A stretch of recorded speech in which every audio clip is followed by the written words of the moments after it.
मालदीव के कुछ मंत्री और नेता जिन द्वीप के लिए भारत को चुनौती देने की कोशिश कर रहे हैं, दरअसल उनमें से कई द्वीप तो चीन ने पट्टे पर ले लिए हैं। ये वो द्वीप हैं जिन पर चीन अगले 50 साल तक अपनी रणनीति के मुताबिक ही काम करेगा। इन द्वीप में मालदीव का सीधे तौर पर कोई दखल नहीं होगा। ऐसे में अब बड़ा सवाल यही उठता है कि क्या मालदीव के मंत्री चीन के लिए अपना सीना ठोक रहे हैं। दरअसल मालदीव में चीन की ओर से पट्टे पर दिए गए कई द्वीपों की जानकारी सामने आने के बाद वहां पर सियासी उथल पुथल भी मची हुई है।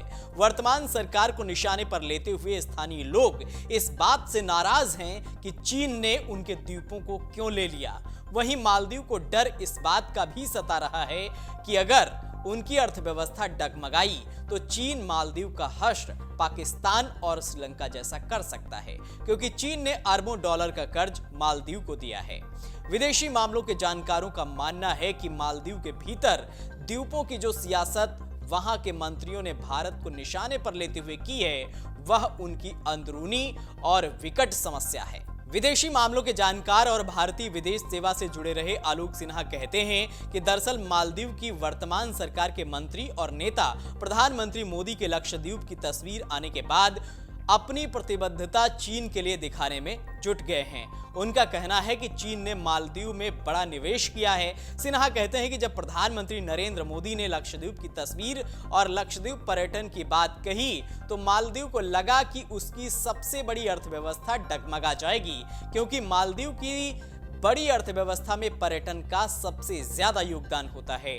दरअसल मालदीव के मंत्री अब्दुल्ला मोहजुम माजिद ने लिखा कि मालदीव के पर्यटन को निशाना बनाने के लिए मैं भारत के पर्यटन को शुभकामनाएं देता हूं, लेकिन भारत को हमारे बीच पर्यटन से कड़ी टक्कर मिलेगी। हमारा रिजॉर्ट इंफ्रास्ट्रक्चर ही इनके पूरे इंफ्रास्ट्रक्चर से ज्यादा है। इस पोस्ट में पीएम मोदी को भी टैग किया गया है। मालदीव के एक अन्य नेता जाहिद रमीज ने सोशल मीडिया पर पीएम मोदी द्वारा लक्षद्वीप में पर्यटन बढ़ाने को लेकर लिखा कि बेशक ये अच्छा कदम है, लेकिन हमसे प्रतिस्पर्धा करना एक भ्रम ही है। विदेशी मामलों के जानकार ब्रिगेडियर पीएन राणा कहते हैं कि मालदीव के दोनों नेताओं के बयान ये बताते हैं कि चीन का किस कदर वहां पर दबाव पड़ रहा है। मालदीव के पूर्व राष्ट्रपति मोहम्मद नशीद ने मालदीव की मंत्री मरियम शिवना की पोस्ट पर कड़ी नाराजगी जाहिर की है। विदेशी मामलों के जानकारों का कहना है कि लक्षद्वीप के बहाने मालदीव के मंत्री चीन को खुश करने में लगे हैं, क्योंकि चीन के कर्ज तले मालदीव जबरदस्त तरीके से दबा हुआ है। जानकारी के मुताबिक 2014 में चीन के राष्ट्रपति की यात्रा के दौरान चीन मालदीव का एक मैत्री पुल बनना शुरू हुआ, जबकि यहीं के तकरीबन 17 द्वीपों को पर्यटन के तौर पर विकसित करने के लिए करीब 400 अरब डॉलर का कर्ज भी चीन ने मालदीव को दिया और इन द्वीपों का अगले 50 साल के लिए पट्टा करवा लिया। इस बात की जानकारी मालदीव के लोगों को बहुत बाद में हुई। विदेशी मामलों के जानकार लेफ्टिनेंट कर्नल विजय दहिया कहते हैं कि चीन के राष्ट्रपति शी जिनपिंग ने 2014 में जब मालदीव में दौरा किया, उसके बाद से मालदीव की पूरी अर्थव्यवस्था एक तरह से चीन के कब्जे में आ गई। वह बताते हैं कि चीन में इस दौरान मालदीव के भीतर जिस तरह से अपना नेटवर्क फैलाने की कोशिश की, वह 2018 तक आते आते तकरीबन $2 बिलियन के कर्ज के रूप में मालदीव पर थोपी जा चुकी थी। कर्नल दहिया कहते हैं कि लक्षद्वीप महज एक बहाना है। वर्तमान सरकार चीन की इतनी ज्यादा दबाव में है कि प्रधानमंत्री मोदी के अपने देश के दौरे पर ही वहां के मंत्री और नेताओं के होश उड़े हैं। वह कहते हैं कि चीन ने मालदीव के भीतर अलग अलग तरह के विकास के पूरे मॉडल का खाका खींचकर अरबों डॉलर का कर्जा देना शुरू कर दिया था।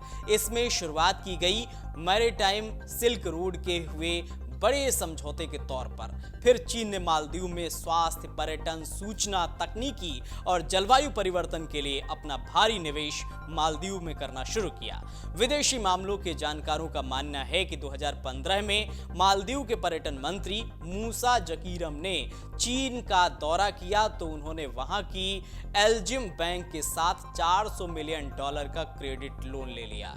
इसी सरकार के दौरान चीन ने मालदीव के भीतर बनाए जाने वाले 11,000 अलग अलग अपार्टमेंट के लिए तकरीबन $600 मिलियन का कर्ज दिया, जबकि नए द्वीपों पर बिजली ग्रिड के लिए $200 मिलियन का कर्ज चीन ने और दिया। यही नहीं, यहाँ बनने वाले इब्राहिम नासिर अंतर्राष्ट्रीय हवाई अड्डे के लिए भी $500 मिलियन का कर्ज चीन ने मालदीव को दिया। आंकड़े बताते हैं कि माले चाइना फ्रेंडशिप ब्रिज के लिए भी चीन ने ही तकरीबन $300 मिलियन का कर्ज दिया। अब मालदीव को डर इस बात का सता रहा है कि उनकी अर्थव्यवस्था गड़बड़ हुई तो कहीं मालदीव का हश्र भी पाकिस्तान और श्रीलंका की तरह ना हो जाए। इसीलिए इस तरह के तमाम बयानबाजी मालदीव की तरफ से की जा रही है।